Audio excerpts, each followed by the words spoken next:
Hello everyone, welcome to kitchen.kaburlu. This is Prashanthi. ముందుగా అందరికీ వినాయక చవితి శుభాకాంక్షలు. మీరందరూ కూడా చక్కగా పూజ చేసుకుంటారని అనుకుంటున్నాను. బై ద వే, సడన్గా ఏంటి ఇంట్రొడక్షన్ అని అనుకుంటున్నారా? ఏం లేదండి, సబ్ టైటిల్స్తో రెసిపీస్ నాకు 100% బాగా అనిపించట్లేదు. కొన్నిసార్లు మంచి టిప్స్ చెప్పడం కూడా కుదరట్లేదు. అందుకని ఇక నుంచి నేనే రెసిపీస్ అన్నీ ఎక్స్ప్లెయిన్ చేయాలని అనుకున్నాను. అందుకే ఇవాళ ఇలా మీ ముందున్నాను. యాక్చువల్లీ ఇలా డబ్బింగ్ చెప్పడం కొంచెం కష్టంగానే ఉంది, but will work it out. Please bear with me for few days. ఇక పండుగ విషయానికి వస్తే నేను ముందు రోజే ఇలా పూలన్నీ మాలలాగా చేసి పెట్టుకున్నాను. సో దట్ మనకు టైం సేవింగ్గా ఉంటుంది కదా నెక్స్ట్ డే అనేసి ఇలా చేసుకున్నాను అనమాట.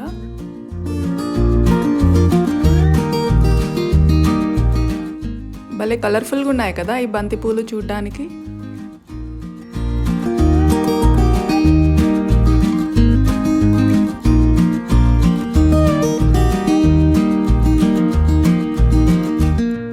నెక్స్ట్ డే ఇంకా పండుగ రోజు మార్నింగ్ ఏమో ఇలా మండపంని అలంకరించుకున్నాము.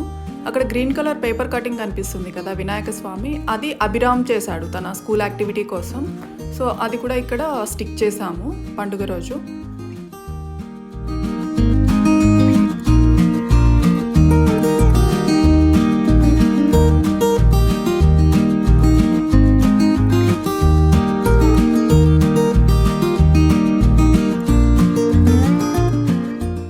తర్వాత ప్రసాదాలన్నీ కూడా ఇక్కడ పెట్టాను.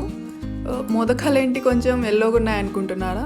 ఏం లేదండి, యాక్చువల్లీ అన్ని ప్రసాదాలు వైట్గానే ఉన్నాయి కదా అనేసి నేను మోదకాలు చేసేటప్పుడే పిండిలో కొంచెం కుంకుమ పువ్వు కలిపాను. సో ఈ కలర్ వచ్చిందనమాట.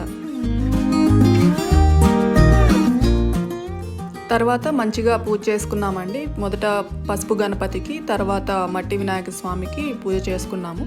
ఈ మట్టి వినాయక స్వామి విగ్రహం మేము ఆన్లైన్లో తీసుకున్నామండి. సో ఇందులో విత్తనం ఉంటుంది. సో మన ఇంట్లోనే నిమజ్జనం చేసుకోవచ్చు ఒక కుండీలో.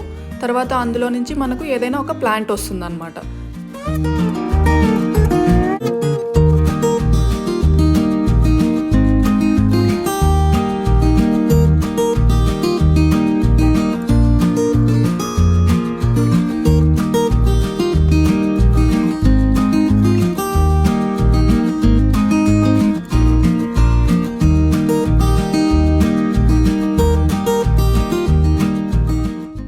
సో ఇదండి, అందరూ మంచిగా ఉండాలని కోరుకుంటూ మా బుజ్జి వినాయకుడికి మేము చేసుకున్న పూజ.